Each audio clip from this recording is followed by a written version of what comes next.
Jadi kita bicara mengenai perbedaan pneumonia dengan gejala COVID-19. Jadi memang ini kapan sih kita bilang kecurigaan kita terhadap radang paru-paru yang disebabkan karena pandemi, virus pandemi saat ini, mana yang sekiranya ini infeksi bakteri kah, atau misalkan yang memang hidup berdampingan dengan kita selama ini infeksi tuberkulosis kah, atau karena jamur kah, atau penyakit paru obstruktif kronik akibat mungkin karena merokok, atau kebiasaan kita hidup dengan paparan radikal bebas yang banyak dalam sehari-hari bisa menimbulkan kerusakan paru obstruksi yang lama ya. Oke. Nah ini dia. Apa sih pneumonia? Pneumonia adalah peradangan paru-paru. Jadi kalau misalnya ada Bapak Ibu dengar ada pneumonia, P-nya nggak dibaca. Pneumonia. Pneumonia itu adalah peradangan di paru-paru ya Bapak Ibu ya, disebabkan oleh infeksi. Bisa macam-macam, virus, bakteri, jamur, termasuk sekarang juga virus pandemi ya. Oke. Diakibatkan dari peradangan pada kantong-kantong udara alveoli yang Bapak Ibu tahu tiap kali kita Jumat bicara mengenai pertukaran gas oksigen, hidrogen diambil oleh tubuh, CO dibuang. Nah, itu di alveoli. Jadi kalau paru-paru Bapak Ibu, cabang terkecilnya itu dibuka secara anatomi, itu terlihat seperti ini. Normal itu yang di atas, ada warnanya pink muda ya. Nah, kalau dia meradang itu jadi merah. Nah, jadi nanti dia peradangan, kemudian ada cairan, ada nanah terkadang di dalam alveoli itu ya. Jadi, kalau Bapak Ibu bisa bayangkan, paru-paru itu penuh terinfeksi, terus bagaimana paru-paru itu bisa bekerja untuk mengambil oksigen, hidrogen, dan zat-zat yang ada di udara untuk digunakan dalam tubuh. Nah, kerusakannya ini, peradangan pada paru-paru. Ya, oke. Nah ini, di masa sekarang ini, ya banyak orang yang salah. Kira-kira, oh bisa saja, bukan, jangan-jangan ini penyakit paru lain, gitu ya. Karena dia mirip sebenarnya, ya gejalanya dengan virus yang pandemi saat ini. Jadi Bapak Ibu harus perhatikan baik-baik, ya mirip. Nah, meski memiliki gejala yang mirip dan sama-sama menimbulkan peradangan paru, ternyata ada perbedaannya Bapak Ibu. Apa perbedaannya? Ya. Nah, dari sifat batuknya. Jadi kalau kita bilang batuk, batuk cuman begitu-begitu aja, ternyata tidak. Setelah diteliti, ya, ternyata kalau pneumonia secara umum itu biasanya batuknya punya riak, punya produksi dari peradangan di saluran pernapasan, punya dahak. Nah, sementara gejala virus COVID kering. Jadi kayak kita batuk terus gatel, hanya saja nggak keluar Bapak Ibu. Nah, dia nggak keluar. Sehingga terasanya banyak orang mengeluh, dok kayak nyangkut ya. Nah, batuknya kering, dibatukin pun tidak produktif, ada dahaknya. Ya, lebih spesifik jenis batuknya itu seperti itu. Ya, oke. Nah, ini cara infeksi virus. Jadi dia menyebabkan peradangan di alveoli tadi, itu paru-parunya jadi berisi seperti ada cairan-cairan kecil. Cairan-cairan kecil yang lama-lama bisa makin banyak. Ya. Nah, kalau misalkan karena COVID, itu dia menyerang bagian atas sama bagian samping dulu. Ya.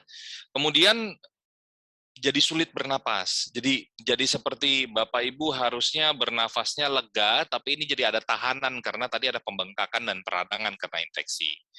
Jadi karena adanya sumbatan di saluran pernafasan Bapak Ibu. Ya. Mungkin yang pernah sakit dan tahu sudah terpapar COVID lebih paham, ya. Kemudian bagaimana dia berkembang? Jadi pelan-pelan, lama-lama semakin berat. Biasanya gitu. Jadi kalau misalkan pada COVID itu cepat, progresif. Jadi Bapak Ibu hari ini, terus kemudian 2-3 hari, kok saturasinya bisa turun ya dok? Kalau virus COVID seperti itu. Tapi kalau tuberkulosis atau peradangan bakterial biasanya butuh waktu agak lebih lama, Bapak Ibu, 2 minggu kah, 3 minggu kah, gitu ya. Walaupun ada juga yang 5 hari, tapi jarang sekali. Ya, biasanya yang cepat itu infeksi virus, terutama yang saat ini pandemi. Jadi dia berlangsung dengan cepat atau progresif kita bilang. Ya, nah perawatannya diapain? Jadi sebabnya apa? Itu yang kita obatin. Misalkan, kalau dia tuberkulosis, kita berikan obat-obat anti tuberkulosis. Kalau dia infeksi-infeksi bakteri, terpaksa harus kita berikan antibiotik yang sesuai. Kalau pada virus-virus pandemi yang ini, virus COVID, biasanya kita usul saran, kita anjurkan memang memberikan obat-obat antivirus, walaupun tidak 100% jaminan. Ya, itu selalu dikasih tahu bahwa virus COVID itu memang tidak mempunyai obat yang spesifik. Kita hanya bisa berusaha, berikhtiar supaya memberikan efek yang lebih baik. Hanya saja tidak 100% efikasinya ya. Oke, terus bagaimana supaya kita mencegah terjadinya pneumonia kalaupun kita sakit, terinfeksi? Bapak Ibu boleh lihat ya. Yang pertama, disiplin terapkan protokol kesehatan. Kita sakit, kita tidak menularkan orang lain atau keluarga kita yang kita cintai. Kedua, patuhi etika bersin dan batuk. Kalau Bapak Ibu bersin dan batuk, tutup atau menggunakan lipat siku. Ya. Yang ketiga, agar tidak menjadi fatal, mortalitasnya tinggi, kematiannya atau angka kesakitan yang tinggi, itu memang terbukti dengan vaksin. Jadi dengan adanya vaksin, daya tahan tubuh kita lebih cepat aktif untuk melawan infeksi tadi. Oke. Yang keempat, pada saat kita sakit, terinfeksi, kita harus memastikan asupan nutrisi yang kita makan itu baik supaya bisa mengganti sel-sel yang rusak. Kondisi-kondisi peradangan itu bisa cepat diganti sel-selnya, ya. Kemudian karena ini masalahnya di paru-paru, maka hampir tiap minggu ya, tidak merokok. Ya, mau rokok elektrik kek, mau pakai yang panjang kek, mau pakai yang berrasa-rasa buah kek, ya. Itu tidak dianjurkan. Kemudian minuman beralkohol. Jadi minuman beralkohol ini terbukti mengganggu sistem imunitas tubuh kita. Dari website WHO juga sudah dikatakan seperti itu. Dari penelitian-penelitian juga mengatakan bahwa ketika kita vaksin, kemudian kita setelahnya mengkonsumsi minuman beralkohol misalnya, contohnya, itu juga si vaksin itu tidak bisa efektif dalam membangkitkan daya tahan tubuh kita karena tertahan oleh reaksi alkohol tadi, Bapak Ibu. Nah, memang fatal. Jadi terbukti bahwa merokok dan minuman beralkohol itu menurunkan sistem imunitas tubuh kita, yang mana kita nggak inginkan gitu ya. Kemudian menjaga imun tubuh supaya tetap tinggi, nah kan bertolak belakang ya. Jadi menjaga imunitas tubuh kita tetap tinggi ya, olahraga dan lain-lain ya, konsumsi asupan mengandung antioksidan tinggi, terus kemudian menjaga kebugaran tubuh kita, olahraga, istirahat cukup, jaga tubuh tetap terhidrasi Bapak Ibu ya. Nah, ini kebutuhan cairan ya. Kita perlu menjaga tubuh tetap terhidrasi ya. Kenapa? Butuh cairan banyak karena dalam tubuh kita itu 60-70%-nya terdiri dari air. Jadi ini bagian yang tidak dapat dipisahkan dari hidup kita sehari-hari. Jadi memang air itu ikut beserta sistem imunitas tubuh kita. Jadi air itu menjaga tubuh tetap terhidrasi dengan baik. Ya, membantu mengurangi jumlah lendir, dahak di dalam paru, menurunkan kondisi demam termasuk dengan cara kita minum air putih yang banyak, maka si demam tadi akan bisa diturunkan dan kita terpicu untuk membuang panas tubuh itu dari urin kencing. Nah, ya, penting kan? Oke. Nah, jadi manfaat asupan yang mengandung antioksidan ini juga penting karena akan melindungi organ-organ Bapak Ibu yang seperti 2 minggu lalu kita cerita. Radikal bebas itu bisa ada dari mana saja. Yang waktu itu saya pernah cerita dari asap kendaraan bermotor, dari bahan makanan yang kita makan dengan pengawet, dan lain-lain. Seluruhnya banyak mengandung antioksidan setiap harinya. Nah, bagaimana caranya kita mau melawan si radikal-radikal bebas ini dengan cara mengkonsumsi antioksidan. Antioksidan kalau bisa sebanyak-banyaknya.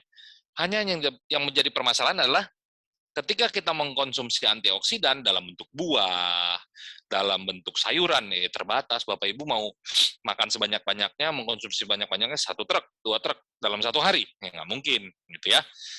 Nah, jadi supaya imunitas tubuh kita tetap tinggi, nggak diganggu sama radikal-radikal bebas, kita harus netralisir radikal bebasnya dengan memberikan antioksidan. Memang itu penting, ya. Jadi memberikan elektron yang berlebih tadi ke radikal bebas, sehingga si radikal bebas akan berikatan dengan elektron tadi. Nggak jadi bebas dia jadinya, jadi stabil. Jadi nggak merusak si organ-organ tubuh kita. Ya. Nah ini kita harus penuhi asupan cairan dengan air dan inhalasi. Nah, bahannya apa? Hidrogen. Hidrogen ini mengandung antioksidan untuk membantu meningkatkan, memperbaiki imunitas tubuh kita. Ya, jadi dia mengandung mempunyai efek antioksidan, mempunyai efek anti peradangan inflamasi untuk pemulihan paru-paru. Jelas, baik diminum ataupun dihirup. Bapak Ibu nggak usah takut.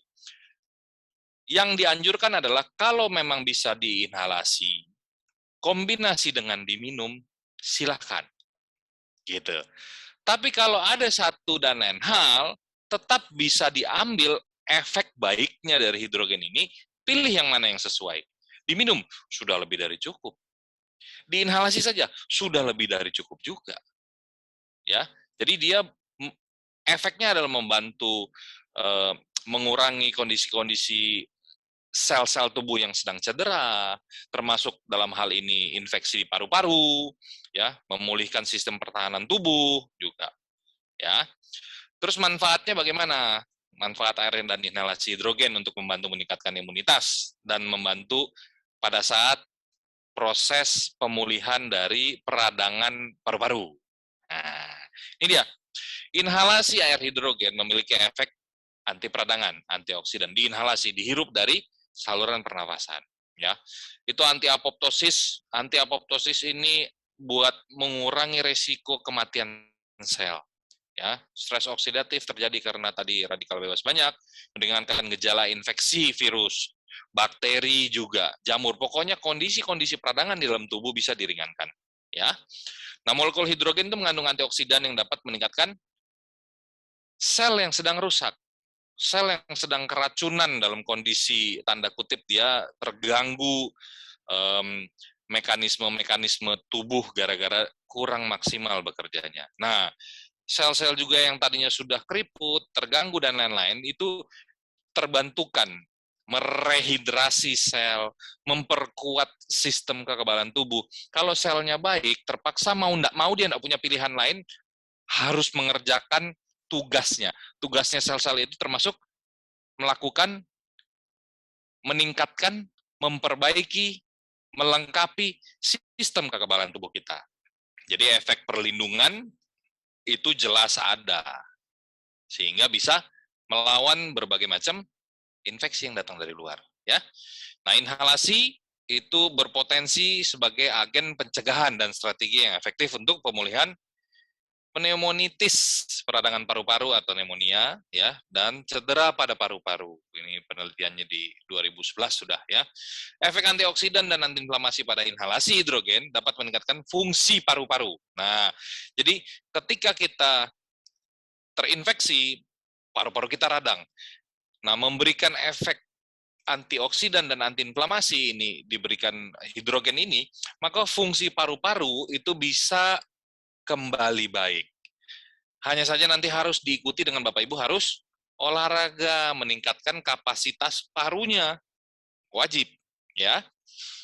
Ini juga Hidrogen juga dapat membantu pemulihan pasien pandemi, ya. Jadi bisa membantu mengurangi kerusakan karena badai sitokin. Jadi sitokin itu area tempat terjadinya TKP, tempat kejadian perkara tawurannya antara daya tahan tubuh kita dengan kondisi infeksi. Nah, itulah dia badai sitokin. Semakin heboh, semakin besar, semakin hancur. Nah, supaya tidak terjadi, paling tidak dikurangi proses badai sitokinnya, sitokin stormnya itu dengan pemberian hidrogen sebagai anti-inflamasi dan antioksidan. Sehingga paru-parunya tidak cedera lebih fatal. Ya, oke.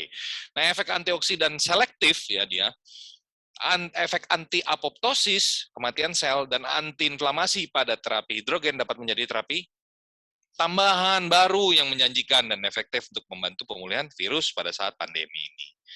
Kemudian, kalau misalkan cara kerjanya bagaimana? Air dan inhalasi ya yang diminum masuk ke dalam tubuh, nanti dia mengaktifkan sistem-sistem pencernaan kita. Diserap seperti biasa kita makan atau minum.